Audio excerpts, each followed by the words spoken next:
Muito bem, pessoal, estamos de volta para continuarmos a tratar o assunto direito administrativo. Nesses vídeos eu vou abordar com você a questão da administração direta, bem como da indireta, assunto de suma importância para a sua prova, beleza? O examinador tem um lado positivo na questão da incidência de cobrança nas provas. Sendo assim, vamos então começar o nosso curso. Pessoal, o primeiro ponto é quanto ao conceito de administração pública direta. Ela é compreendida de uma forma ampla, como sendo um conjunto de todos os órgãos e agentes públicos de todos os entes da federação, ou seja, da União, dos Estados-membros, do Distrito Federal, bem como dos municípios, beleza? Então poderá existir administração pública direta na União, nos estados, no DF, bem como nos municípios, com base no artigo 37, caput da Constituição Federal, em tela para você que nos diz que a administração direta, que é o nosso caso, de qualquer dos poderes da União, dos estados, do DF e dos municípios. Então é o primeiro ponto que você precisa ter em mente, que a administração pública direta é conceituada de uma forma ampla, abrangendo a questão dos órgãos, bem como os dos agentes públicos. Assim sendo, fica da seguinte forma: engloba todos os entes da federação em tela para você. Nos entes você vai encontrar os agentes, bem como os órgãos públicos, em qualquer dos poderes da União, dos estados, do DF, dos municípios, beleza? Poder legislativo, executivo e a questão do judiciário aqui. Então podemos dizer que a administração pública direta, de uma forma ampla, você engloba todos os poderes na atividade administrativa, conforme está em tela para você. Tá aí as informações que você precisa ter em mente. Cabe salientar que no município, bem como no Distrito Federal, não existe o poder judiciário. Mas você leva da seguinte forma, que a administração pública direta, de uma forma ampla, abrange todos os poderes na função de administrar, dentro da administração direta, compreendendo todos os órgãos, bem como todos os agentes públicos dos respectivos entes da federação. Muito bem, vamos prosseguir então. Assim sendo, a administração direta corresponde a todos os órgãos desprovidos de personalidade jurídica e que estarão ligados aos entes políticos, conforme está em tela para você. Em um sentido restrito, a administração pública direta corresponde apenas ao poder executivo, nesse caso aqui, de uma forma específica, no âmbito da pessoa da União, com base no Decreto-Lei 200/67, no seu artigo 4º, inciso 1 em tela, que nos diz que a administração direta, ela é entendida, ela se constitui dos serviços integrados na estrutura administrativa da Presidência da República, bem como dos ministérios. Assim sendo, de uma forma restrita, a administração direta, de uma forma particular a cada ente federativo, diz respeito à questão do poder executivo, através dos seus órgãos, bem como dos seus agentes públicos, conforme as informações em tela para você. Muito bem, o próximo ponto que eu vou abordar com você é sobre os agentes públicos. Esse é um ponto importantíssimo para o direito administrativo no que diz respeito à administração direta. Conceitualmente falando, órgão é um conjunto, ou melhor, os órgãos públicos, doutrinariamente falando, é um conjunto de atribuições que existe no interior de uma pessoa jurídica. Assim sendo, órgão é locado em um dos entes da federação dentro do assunto administração pública direta. Assim sendo, o órgão é um centro ou um núcleo especializado de competências que existe no interior, ou seja, dentro de uma pessoa jurídica, e cabe salientar que o órgão não tem personalidade jurídica. Órgão não é pessoa. Assim sendo, ele é despersonalizado, é desprovido de uma personalidade jurídica. Conceitualmente legal a questão dos órgãos, você vai encontrar na Lei 9784 de 99, que é a Lei do Processo Administrativo no âmbito federal, que nos diz que o órgão é uma unidade de atuação. E essa unidade de atuação vai ser encontrada na estrutura da administração direta, bem como da indireta, conforme tela para você. Assim sendo, vejamos então alguns pontos sobre órgãos. Primeiro, órgão é uma abstração do mundo jurídico, é a primeira informação. Segundo, conforme a Lei 9784 de 99, o órgão é uma unidade de atuação da administração direta, bem como da indireta. Em terceiro lugar, órgãos são centros internos de competência, esses órgãos de competências criados para o desenvolvimento ou desempenho de atividades estatais. Em quarto lugar, são partes integrantes de uma pessoa jurídica e através deles vai se dar o cumprimento do fenômeno da desconcentração administrativa. Você já tem ciência o que é desconcentração, pois na desconcentração se dá dentro de uma pessoa jurídica, onde haverá a repartição, a divisão, o desmembramento de atividade aos respectivos órgãos dentro de uma pessoa jurídica. Muito bem, vejamos como se dará a criação, bem como a extinção de órgão público com base na Constituição Federal, que se dá por lei. É o princípio da reserva legal, beleza? Da forma que se cria, se extingue. Há o artigo 48, inciso 11 da Constituição Federal, que nos diz que cabe ao Congresso Nacional, com a sanção do presidente da República, a criação, bem como a extinção de ministérios e de órgãos da administração pública. Da mesma forma, segue o pensamento no artigo 61, bem como no artigo 88, que é o que eu quero que você guarda em sua mente, que nos diz o 88, que a lei vai dispor sobre a criação, bem como a extinção de ministérios e órgãos da administração pública. Muito bem, observações é que, por decreto, pode o presidente da República, com base no artigo 84, inciso 6, em tela para você, tratar da organização, bem como do funcionamento da administração pública, desde que o presidente, através do decreto, não venha aumentar a despesa, nem venha criar e nem extinguir órgão através desse decreto criado pelo presidente da República, conforme está as informações para você. Muito bem, vamos continuar. Vejamos as características essenciais sobre a questão dos órgãos públicos. A primeira característica é que o órgão não é pessoa, portanto, não tem personalidade jurídica. A outra característica, pessoal, é que o órgão não é sujeito de vontade própria, pois se o órgão não é pessoa, não tem vontade própria. Assim sendo, ele não é sujeito de direitos, muito menos de obrigações, pois quem tem vontade própria e quem é sujeito de direitos e de obrigação é uma pessoa. Já que o órgão não é uma pessoa, a regra é que ele não tem direitos e obrigações, não tem vontade própria e, em regra, não responde pelos atos que os seus agentes venham causar a terceiros diante da função pública. Assim sendo, ele não possui patrimônio, pois patrimônio é uma qualidade de uma pessoa. A outra característica é que, em regra, o órgão não possui capacidade processual para defender as suas prerrogativas, exceto alguns órgãos que realmente a doutrina vai realmente abordar sobre esse assunto que eu vou tratar com você. Muito bem, a outra característica é que os atos praticados pelos órgãos são imputados à pessoa jurídica onde aquele órgão esteja ligado.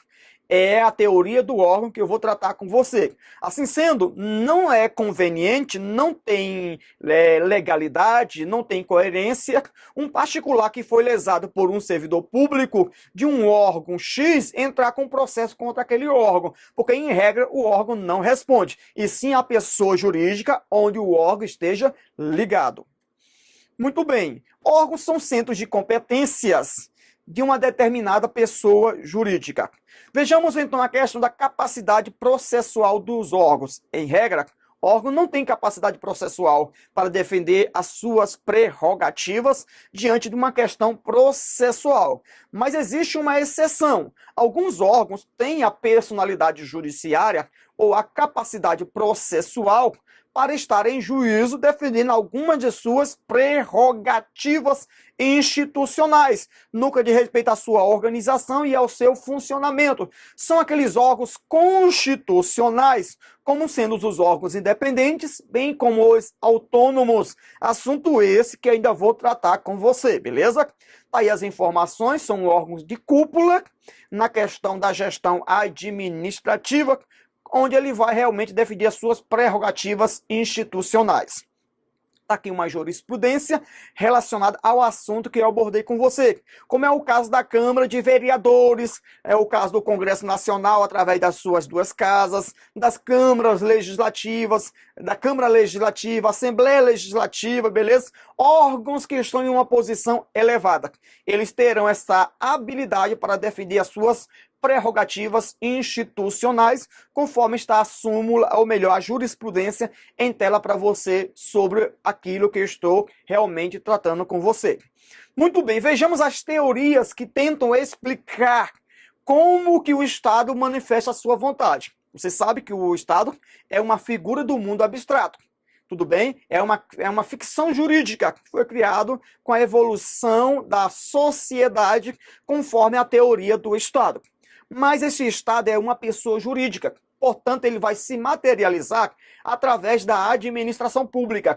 E dentro da administração pública, você vai encontrar órgãos, e locado nos órgãos, você vai encontrar os agentes públicos que vão manifestar a vontade do Estado. Assim sendo, surgiu 3 teorias para tentar explicar essa questão. A teoria do mandato, da representação, bem como a teoria do órgão ou da imputação volitiva. Pessoal, a teoria do mandato vai nos mostrar que o agente é o mandatário do Estado.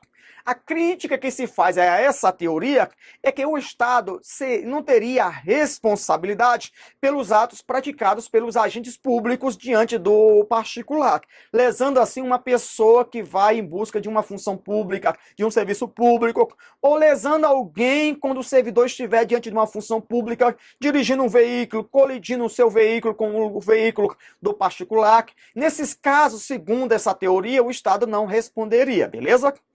A questão da representação, o agente seria então estaria representando um incapaz. Assim sendo, o Estado estaria na posição de um incapaz. Porém, você sabe que o Estado é uma pessoa jurídica de direito público. Assim sendo, o Estado terá que responder. Houve então uma crítica a essa teoria, pois o incapaz não poderia nomear alguém para representá-lo. Então essa teoria, na verdade, ela não cola. Então o que prevaleceu para a doutrina, justamente focando o direito administrativo, foi a teoria do órgão ou da imputação volitiva, a qual é adotada modernamente na nossa época, melhor dizendo, contemporânea, dentro do direito administrativo, pois a atuação do agente no exercício da função pública é imputada ao Estado. Assim sendo, quem responde é o Estado de uma forma direta, com base no artigo 37, inciso 6º da Constituição Federal. Assim sendo, essa teoria é a majoritária, é a que predomina dentro da doutrina relacionada ao assunto que estamos tratando, no que diz respeito à responsabilidade dos agentes públicos. Muito bem, aqui está algumas informações a mais para você sobre a teoria do mandato, onde a relação entre o Estado e seus agentes públicos teria por base o contrato de mandato, uma procuração. Esse mandato é um contrato mediante o qual uma pessoa, um mandante, nesse caso o agente público, ou melhor, o Estado, outorga poderes a uma outra pessoa, o mandatário, sendo nesse caso o agente público, para que o mandatário, o agente público, execute determinados atos em nome do mandante, que é o Estado, e sobre a responsabilidade, nesse caso, teria que ser do mandante, teria que ser do Estado, na verdade, né? Os agentes recebem do Estado poderes para praticar atos no nome do Estado. Há uma impossibilidade de o Estado, que não possui vontade própria, outorgar mandato. É uma outra crítica relacionada a essa teoria. E o Estado não responderia perante terceiros quando o agente abusasse do poder, das prerrogativas concedidas a ele no exercício da função pública. Por fim, tem a teoria, ou melhor, em segundo lugar, tem a teoria da representação, onde os agentes públicos seriam representantes do Estado, a semelhança de um incapaz, beleza? Representando assim, como tutor ou como curador. E, por fim, você se depara com a teoria do órgão, que é a que predomina na nossa atualidade, onde o idealizador comparou o órgão ao Estado a um corpo humano, qual é composto por diversos órgãos e cada um com a sua respectiva função. Portanto, explica as relações entre agente, Estado, agente, órgão e o Estado. Previsão no artigo 37, inciso 6º, e ela impede a ação diretamente contra o agente no exercício da função pública. Assim sendo, a atuação do órgão é imputada na pessoa do Estado, que vai responder juridicamente perante as pessoas que foram lesadas pelos administradores públicos, nesse caso, os agentes públicos. Muito bem, a primeira questão em tela, conforme já foi cobrada essa questão, nos diz o seguinte: a teoria do órgão, atualmente adotada no sistema jurídico, veio substituir as teorias do mandato, bem como a teoria da representação. Filei a questão relacionada ao assunto que eu estou abordando com você. Tá? A próxima questão nos diz o seguinte: foi o jurista alemão Otto Gierke quem estabeleceu as linhas mestras da teoria do órgão e indicou como sua principal característica o princípio da imputação volitiva. Perfeita a questão conforme os comentários. A próxima questão nos diz o seguinte: na esfera federal, a administração direta da União, no Poder Executivo, se compõe de órgãos de duas classes distintas, a Presidência da República, bem como os ministérios. Perfeita questão, com base no Decreto-Lei 200/67, em seu artigo 4º, inciso 1, que eu abordei com você lá atrás sobre o conceito de administração pública direta. Muito bem, pessoal, vamos agora abordar o próximo assunto sobre o órgão, que é sobre as classificações. Vou abordar, então, algumas classificações dos órgãos públicos que são notórias pelas bancas examinadoras. Você pode classificar os órgãos, em regra, da seguinte forma: quanto à posição estatal, quanto à estrutura, bem como quanto à questão funcional. Quanto à posição estatal, você vai se deparar com os órgãos independentes, os autônomos, os superiores, bem como os órgãos subalternos. Quanto à estrutura, de um lado você tem os órgãos simples, do outro você tem os órgãos compostos. Quanto à atuação funcional, você se depara com órgãos singulares, bem como os colegiados. Vou tratar com você agora sobre esses tipos de classificações. Existe uma observação que você precisa ter em mente, é que os órgãos, quanto à posição estatal, eles dizem respeitos àqueles órgãos que estão em uma posição da escala governamental, na questão bem elevada, juridicamente falando. Vejamos então quanto à posição estatal. Dentro deste ponto, nós temos em primeiro lugar os órgãos independentes, que são aqueles que estão na cúpula da pirâmide jurídica governamental, são criados através de normas constitucionais, são compostos por agentes políticos com a função governamental. Assim sendo, eles não estão subordinados a outros órgãos, pois acima deles não existe outra classificação, beleza? Mas eles sofrem controle constitucional relativo à questão dos freios e dos contrapesos, onde um poder controla o outro no exercício das suas respectivas funções constitucionais. É muito importante que você tenha em mente que eles atuam no plano político ou no plano governamental. E aí você se depara com alguns exemplos em tela, como as chefias do Executivo no âmbito da União, dos estados, do DF, bem como dos municípios, a questão do Poder Judiciário, do TCU, Ministério Público. São alguns exemplos em tela para você. A doutrina diz que são os órgãos que pensante, beleza? É como a cabeça no corpo que vai guiar todo o corpo. Assim são os órgãos independentes no âmbito da questão jurídica. Uma outra posição contra a questão estatal são os órgãos autônomos. São aqueles que estão na cúpula da administração e abaixo dos órgãos independentes. Eles estão subordinados aos órgãos independentes, mas eles possuem ampla autonomia administrativa, beleza? A questão financeira, bem como a questão técnica. As suas funções serão da questão do planejamento, da supervisão, da coordenação, bem como a questão do controle das atividades. Você vai se deparar com uma outra característica, que seus dirigentes são agentes políticos nomeados em comissão com função política ou função de governo. Alguns exemplos, você tem aqui os ministérios, a AGU, CGU, Casa Civil, secretarias estaduais e as municipais. Vamos agora abordar sobre os órgãos superiores que estão dentro da posição estatal. Assim sendo, são órgãos que estão subordinados, bem como vinculados aos órgãos autônomos.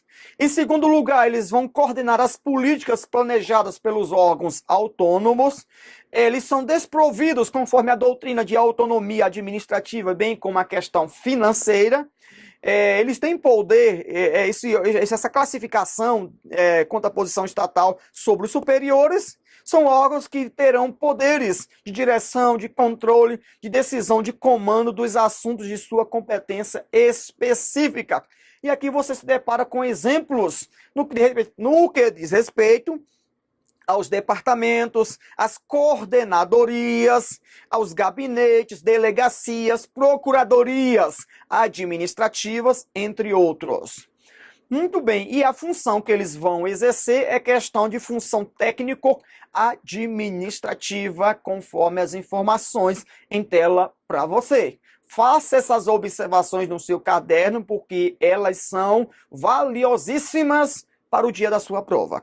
Muito bem, a última parte da classificação contra a posição estatal são os órgãos subalternos, que são aqueles que estão subordinados a todos os outros órgãos mais elevados, desprovidos assim de autonomia e de independência, são dotados de atribuições executórias apenas, e está aí os exemplos como as seções de pessoal, de expediente, de material, zeladoria, almoxarifado, atividades operacionais sem grau de decisão, apenas de execução. Muito bem, a outra classificação, pessoal, é quanto à estrutura. Então, primeiro, quanto à posição estatal. Agora, quanto à estrutura. De um lado, você tem os órgãos simples, bem como os órgãos compostos. Os simples são órgãos onde você vai encontrar apenas um só centro de competência. Cabe salientar que o foco aqui é a questão do órgão, beleza? Assim sendo, nos simples existe apenas um órgão. Sendo assim, um só centro de competência. São as menores unidades de atuação dentro de um órgão geral. E como exemplo, ou melhor, sem divisões internas em outros órgãos, ou seja, não há a desconcentração, beleza? E você vai observar alguns exemplos, como a questão das portarias, dos gabinetes em tela para você. Quanto à questão dos órgãos compostos, são aqueles que trabalham com divisão. Existe um órgão geral, e esse órgão geral estará dividido internamente em diversos outros órgãos com as suas respectivas funções. Assim sendo, existe uma desconcentração de repartições, de competência, de distribuições de atividades no interior de um órgão geral, onde haverá outros órgãos dentro daquele órgão. Você pode observar a questão da presidência da República, que é composta por diversos ministérios. Isso são a questão dos órgãos compostos, como a questão das secretarias, bem como dos tribunais. Muito bem, quanto à atuação funcional, você vai encontrar os órgãos singulares, bem como os colegiados. Aqui o foco são as autoridades que estarão perante um órgão na coordenação, na supervisão, beleza? Assim sendo, os órgãos singulares, eles vão atuar, vão decidir apenas por um único agente ou autoridade competente, como é o caso da Presidência da República, que tem o presidente como chefe, as governadorias, que tem o governador, e outros assuntos, outros exemplos em tela para você, como a questão dos ministérios, que em cada ministério é composto por um ministro que estará responsável pelo Ministério A. Assim sendo, pessoal, aqui você vai encontrar, na verdade, é que alguém está no comando desses órgãos. Já os órgãos colegiados, eles atuam pela manifestação de vários membros. E alguns exemplos você tem em tela aqui, como o Congresso Nacional, através do Senado, bem como da Câmara dos Deputados, o STF, composto com seus ministros, câmaras municipais, as assembleias legislativas, e aí vai outros exemplos em tela para você. Muito bem, a outra classificação é quanto à função, beleza? Essa parte também é importantíssima, pois quanto à função, existe o órgão ativo, bem como o órgão consultivo e também o órgão de controle. No órgão ativo, são aqueles órgãos que vão executar as atividades administrativas do Estado através das ações para o cumprimento dos fins específicos. E você se depara com os exemplos em tela, como o Departamento de Polícia Federal. O órgão consultivo são aqueles que vão assessorar, aconselhar, prestar questões jurídicas. Está aqui alguns exemplos para você na questão da consultoria jurídica. E quanto ao órgão de controle, eles vão rever, revisar, fiscalizar os atos de conduta dos respectivos órgãos e agentes públicos no exercício das suas respectivas funções, bem como das entidades em tela para você. Alguns exemplos, você tem o TCU, que vai trabalhar na fiscalização, auxiliando o poder legislativo. Muito bem, vamos então colocar em prática através de questões. Em regra, os órgãos, por não terem personalidade jurídica, não têm capacidade processual, salvo nas hipóteses em que os órgãos são titulares de direitos subjetivos, o que lhes confere capacidade processual para a defesa de suas prerrogativas e competências. Perfeita questão, conforme os comentários. Opa, já coloquei correto, mas vamos então lá. Tanto a criação quanto a extinção de órgãos públicos depende da edição de lei específica, com base no princípio da reserva legal. A questão até o presente momento está perfeita, ela está toda perfeita, conforme já está em tela para você. Contudo, a estruturação, bem como o estabelecimento das atribuições desses órgãos, desde que não implique aumento de despesa, podem ser processados por decreto do chefe do Poder Executivo, com base no artigo 84, inciso 6 da Constituição Federal. Muito bem, pessoal, nós vamos parar por aqui. No próximo vídeo, continuaremos tratando dos demais assuntos relacionados à administração. Agora, a indireta. Aguardo você no próximo vídeo. Até breve.